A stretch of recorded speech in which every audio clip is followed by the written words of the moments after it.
Hello friends, this is Gurcharan and I want to share a news with you about the Axis Bank Limited. Bain Capital wants to raise stake 7 to 8% in this bank. वो अपना stake बढ़ाना चाहते हैं axis bank में। उसके बारे में ये न्यूज़ थी, आपसे शेयर करूंगा। Reports that lender wants in talks with Carl Carlyle, which could pick 5 to 8% through primary issuance of shares. Means ये 5 से 8% जो स्टेक है बैन कैपिटल वाले, यूएसए की कंपनी है Bain Capital private equity. Bain Capital has held primary talks with Axis Bank to invest in a possible fresh issuance of share by bank. अगर Axis Bank fresh share issue करता है तो ban Capital वाले invest करेंगे। ठीक है जी, 5 to 8% मतलब हिस्सेदारी खरीदेंगे। ये यूएस बेस्ड कंपनी है, इनके पास अभी भी 4.6 या 5% की होल्डिंग है अभी भी एक्सिस बैंक की। ठीक है जी। However, it did not participate a bank fund. However, it did not pass.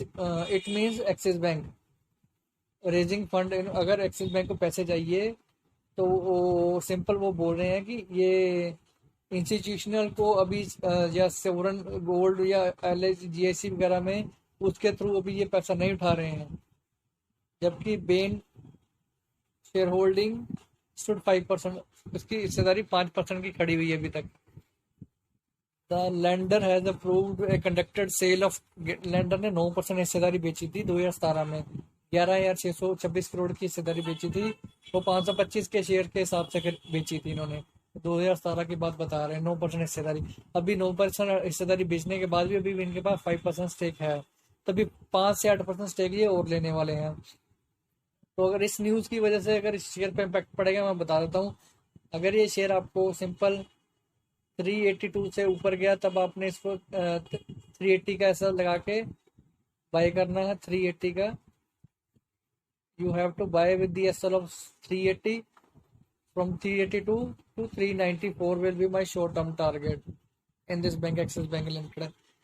If close is 394 or then it will go 400. So this will be the very short near short term, maybe intraday target. It can be 382, 394 and 400. But if it breaks 382, then don't buy it. It will crack to 360.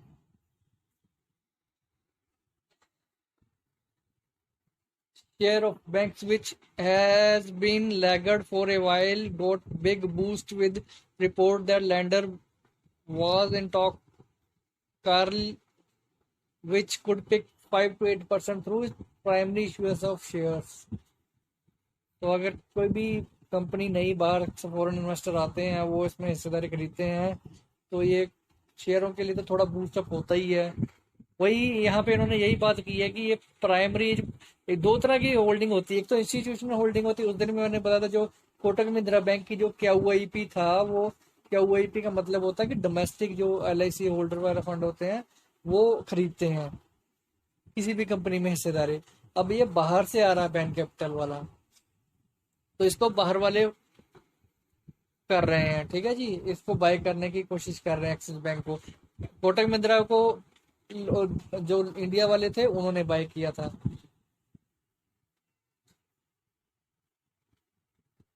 News lifted the bank corporate, पता ही है उसने 15% up गया था। मैंने भी ये आपको axis bank by कराया था 350 के पास। उस दिन की न्यूज चेक कर लेना, जब मैंने बताया था तब तो न्यूज नहीं थी। देखा, यहीं पे ये गड़बड़ करते हैं। न्यूज ये आ जाई है और शेयर ये पहले भाग चुका है 400 के पास, 407। मैंने भी उस दिन बाय करवाया था, आपको याद होगा 350 के पास बाय कराया था और बोला था पोजिशनल टारगेट इसका 400 तक का है। वो हो गया मेरा टारगेट। ठीक है जी, पर न्यूज इन्होंने आज दी है। ये न्यूज की गड़बड़, न्यूज हमेशा आती ही बाद में है और जो काम होना होता है वो पहले ही हो जाता है। ये इन्होंने बोला है कि, तो वही बोला है, it has nearly half 2.3 trillion during the same period. Other lending bank also saw erosion in their market capitalization a bit as much slower rate.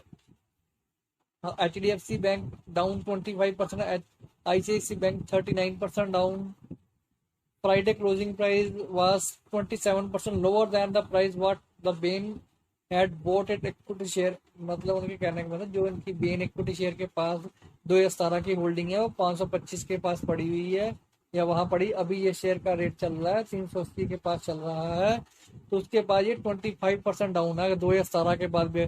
तो उन्होंने सिंपली ये बोला कि आप पहले देखो 4-5% की हिस्सेदारी अब है, अब 5% की हिस्सेदारी ये और एवरेज करेंगे। ठीक है, इक्विटी शेयर में इन्वेस्ट करने का यही तरीका होता है। अगर आप कोई भी शेयर लॉन्ग टर्म के व्यू से चलते हो तो उसको हमेशा एवरेज करो, वो भी गैप के साथ। ये नहीं है कि 10 रुपए गिर गया 5 रुपए गिर गया उसको एवरेज करना शुरू कर दो। ठीक है जी। अब जो लॉन्ग टर्म रखना चाहता है वो इस रेट पे भी बाय कर सकता है एक्सिस बैंक को। ठीक है जी, मेरे कहने का ये मतलब है। अभी 525 के बाद होल्डिंग है, 380 पे करेंगे तो शेयर का रेट कितना बन गया इनका 125 150 60 रुपए ऊपर। मतलब कहने का ये 440 तक भाव अगर जाता है तो ये इनकी एवरेज हो जाएगी। बेन कैपिटल जो फॉरेन वाले भी इन्वेस्ट कर रहे हैं वो 440 पे उनकी एवरेज होएगी। ठीक है जी। तो उसका मतलब वो 440 तो उनकी वैल्यू जो उन्होंने पैसा खर्चा वो है, तो उससे ऊपर भी ये शेयर जाएगा इन द लॉन्ग रन। तब वहां पे ये सेलिंग सुलिंग करेंगे। तो ऐसे जो कंपनीज होती है बड़े बड़े गैप के साथ करती हैं। उन्होंने सिंपली यही बोला है कि देखो, अभी और बताता हूँ ये, एक मिनट रुको। एक कमेंट किया था इन्होंने, पढ़ाता हूँ आपको।